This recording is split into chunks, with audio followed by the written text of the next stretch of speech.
Shalom, selamat malam saudara yang dikasihi Tuhan Yesus Kristus. Selamat berjumpa dalam renungan pada malam hari ini.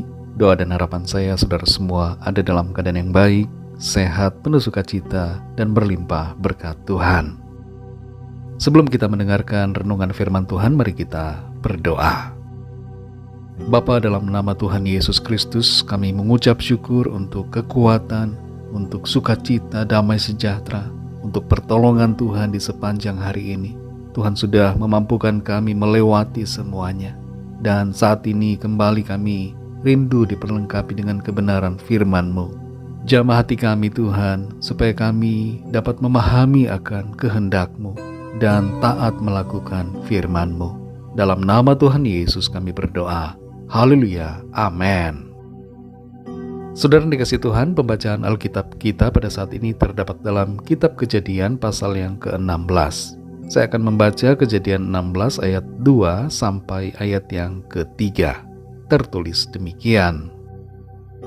Berkatalah Sarai kepada Abram, "Engkau tahu Tuhan tidak memberi aku melahirkan anak. Karena itu baiklah hampiri hambaku itu. Mungkin oleh dialah aku dapat memperoleh seorang anak." Dan Abram mendengarkan perkataan Sarai. Jadi Sarai, istri Abram itu, mengambil Hagar hambanya, orang Mesir itu, yakni ketika Abram telah 10 tahun tinggal di tanah Kanaan. Lalu memberikannya kepada Abram, suaminya, untuk menjadi istrinya.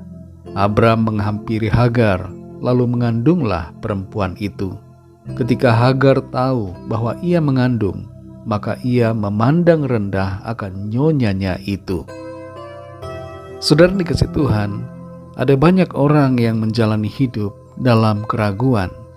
Sebagian dari kita merasa bimbang dan tidak tahu apa yang harus dilakukan atau kemana akan pergi. Kita merasa seperti mengambang dalam hidup tanpa tujuan yang jelas. Beberapa alasan mengapa ragu adalah: pertama, karena takut menghadapi situasi yang terjadi, takut dengan berbagai resiko, takut dengan berbagai hal yang dipikir akan dialami di depan. Kedua, banyak dari kita yang meragukan kemampuan Tuhan dalam memberikan pertolongan.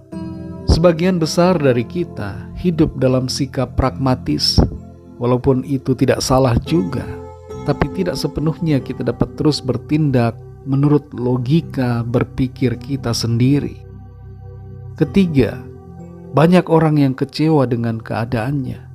Ketika segala sesuatunya nampak tidak berhasil seperti yang diharapkan atau diimpikan, maka muncul kekecewaan dan kita mulai berpikir bahwa mungkin kita tidak dimaksudkan untuk sesuatu yang hebat seperti yang dijanjikan Tuhan.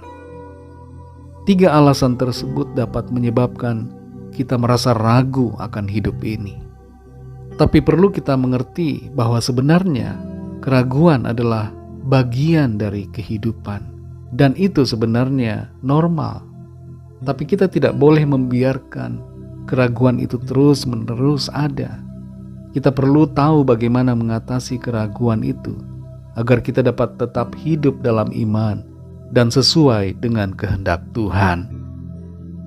Dalam Kejadian pasal 16 ini kita membaca keraguan dalam hati Sarai dan juga Abraham. Meskipun sudah mendengar akan janji Tuhan secara pribadi bahwa Tuhan akan memberikan keturunan kepada mereka, namun fakta bahwa mereka semakin tua dan kenyataan bahwa mereka belum juga punya momongan membuat mereka bimbang terhadap janji Tuhan. Pada akhirnya, di titik puncak keraguan itu, Sarai mengambil inisiatif sendiri, menawarkan Hagar sebagai solusi agar diambil oleh Abram supaya mereka bisa mempunyai keturunan melalui Hagar. Memang solusinya nampak, yaitu berhasil mendapatkan anak, tapi itu tidak sesuai dengan janji Tuhan.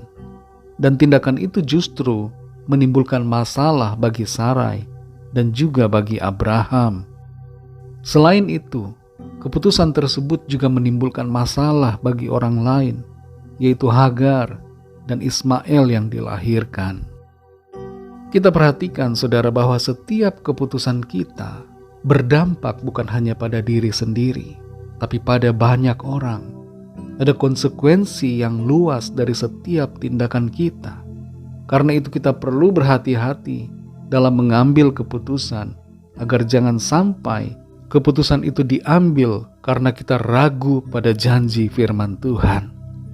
Syukurlah bahwa Tuhan selalu tetap setia pada janjinya bagi Abraham dan Sarah. Meskipun mereka telah salah dalam bertindak, tapi oleh anugerah Tuhan, Tuhan tetap menyatakan janjinya itu berlaku.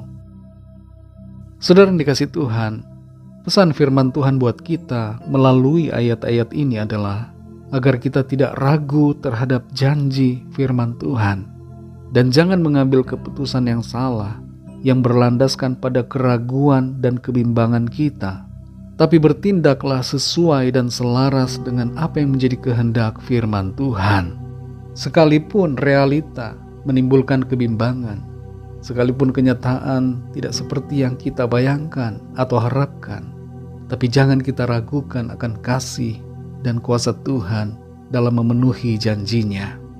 Hiduplah dengan iman, jangan berlandaskan pada perasaan-perasaan atau penglihatan mata jasmani kita. Sadari bahwa Tuhan sanggup, Tuhan berkuasa, Dia lebih dari mampu, dan Ia akan menggenapi firman-Nya dalam hidup saudara dan saya. Mari kita berdoa.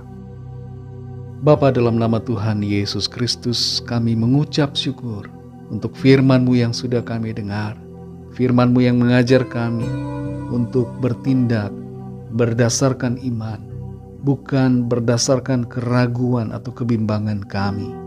Terlalu sering ya Tuhan kami mengambil keputusan karena kami ragu akan janji firman-Mu.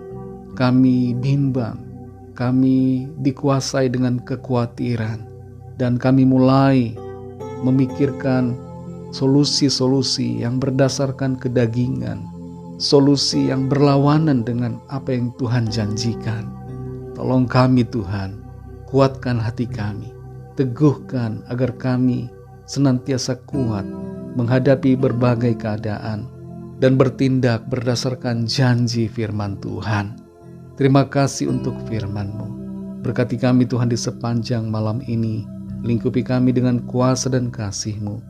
Kami berdoa bagi yang sakit dan dalam pergumulan, agar kuasa Tuhan nyatakan. Ada kesembuhan, ada pemulihan, ada kelepasan, ada kemenangan, ada mujizat Tuhan yang kami alami. Ampuni kami Tuhan akan dosa kesalahan kami, seperti kami juga mengampuni orang yang bersalah kepada kami. Berkati bangsa dan negara kami Indonesia, dan juga semua bangsa di dunia ini. Curahkanlah kasih dan rahmat-Mu. Terima kasih Tuhan. Segala puji, hormat, kemuliaan bagi nama-Mu. Dalam nama-Mu yang kudus, nama Tuhan Yesus Kristus, kami sudah berdoa dan mengucap syukur. Haleluya. Terimalah berkat Tuhan. Tuhan memberkati engkau dan melindungi engkau. Tuhan menyinari engkau dengan wajah-Nya dan memberikan kasih karunia. Tuhan menghadapkan wajah-Nya kepadamu dan memberikan damai sejahtera. Berkat anugerah dari Bapa Sorgawi, cinta kasih karunia dari Tuhan Yesus Kristus, dalam persekutuan dan penghiburan Roh Kudus, menyertai kita semua sekarang ini dan sampai selama-lamanya. Dalam berkat nama Tuhan Yesus Kristus. Haleluya. Amin. Puji Tuhan, saudara yang dikasihi Tuhan, saya percaya firman Tuhan menjadi berkat dan kekuatan buat saudara semua, dan Roh Kudus akan menolong saudara untuk lebih lagi memahami kebenaran firman Tuhan. Tuhan Yesus memberkati saudara semua. Selamat malam, selamat beristirahat, dan sampai jumpa dalam renungan yang berikutnya. Haleluya.